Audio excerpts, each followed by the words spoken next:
పరిపాలన తీరు ఎలా ఉంది? దాదాపు సంవత్సరం రోజులు ఆయన గారు వచ్చి ఆయన ఎట్లా ఉందండి పరిపాలన? చంద్రబాబు గారు అంటేనే అభివృద్ధి అంటేనే చంద్రబాబు గారు. ఆంధ్రప్రదేశ్ మొన్న మోడీ గారు వచ్చి శంకుస్థాపన చేసిన తర్వాత పరుగులు పెడుతుంది. ఒక రాజధాని ఒకటే కాదు, చదువుకున్న వాళ్ళకి ఉద్యోగాలు కానివ్వండి, కార్మికులకు పని కానివ్వండి, చేతి వృత్తుల వారికి పని కానివ్వండి, ఏ రంగంలో చూసినా కూడా అభివృద్ధి ముందు రంగంలో దూసుకుపోతుంది. అలాగే సంక్షేమం కూడా బ్రహ్మాండంగా సాగుతుంది. వీళ్ళకి లేదని చెప్పి వంకలు పెట్టి ఇవ్వకుండా లేకుండా మొత్తం మేము ఇచ్చిన హామీలు కాకుండా ఎక్స్ట్రా పనులు కూడా చేసి పెడతామని చెప్పారు. అంటే అదే ఇప్పటికే మనం చూసినట్టు 58,000 కోట్ల రూపాయలు రాజధానికి కేటాయించారు. ఆ అభివృద్ధి పనులకి స్టార్ట్ చేశారు. ఆ రాజధాని కనుక 3 సంవత్సరాలు కడతా అని చెప్పేసి అన్నారు. ఆయన కట్టగలడా?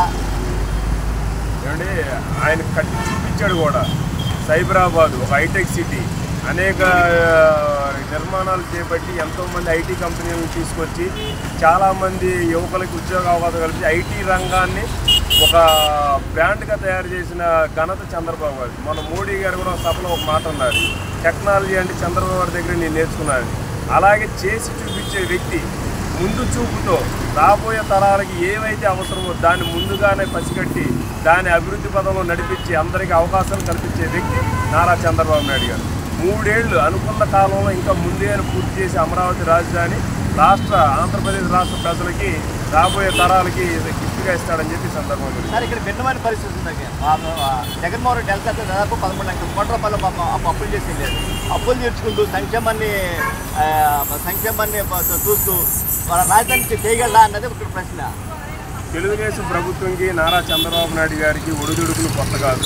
ప్రభుత్వంలో కానివ్వండి, పార్టీలో కానివ్వండి, పార్టీ పెట్టిన కానించి కూడా ఆయన ఎటువంటి ఇబ్బందులు వచ్చినా కూడా ఆయన భుజ స్కంధాల మీద వేసుకొని ఎదుర్కొని దాన్ని గాడిలో పెట్టే ఏకైక వ్యక్తి నారా చంద్రబాబు నాయుడు గారు. గతంలో 5 ఏళ్ళు ఎన్ని ఇబ్బందులు పడ్డారు, ఎన్ని కేసులు పెట్టారు, ఎంతమంది కార్యకర్తలు హింసించారు.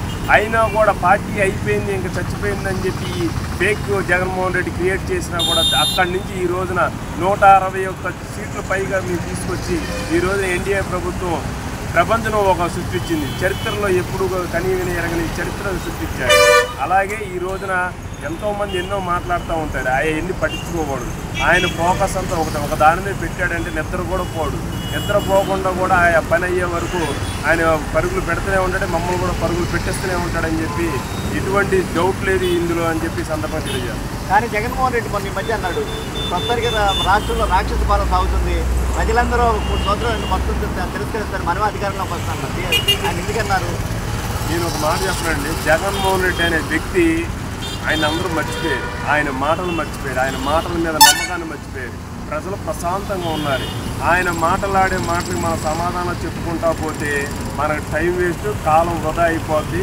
మనం ఇప్పుడున్న పరిస్థితులు ఆంధ్రప్రదేశ్ని ఎంత తొందరగా డెవలప్ చేసుకోవాలి, ఎక్కడెక్కడ ఏ ఉద్యోగ అవకాశాలు ఉన్నాయని చెప్పి చదువుకున్న పిల్లలందరినీ ఒక సన్మార్గంలో నడిపించి వాళ్ళకు భవిష్యత్తుకు బంగారు పాటేద్దామని చెప్పి చంద్రబాబు నాయుడు గారు ఉన్నారు.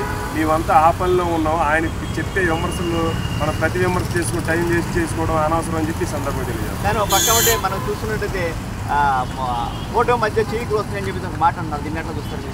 ఏమండి, బాగుండే దాంట్లో ఏదో విధంగా విషయం చిమ్మాలని చెప్పే ఉద్దేశంతో ఉన్నాడు.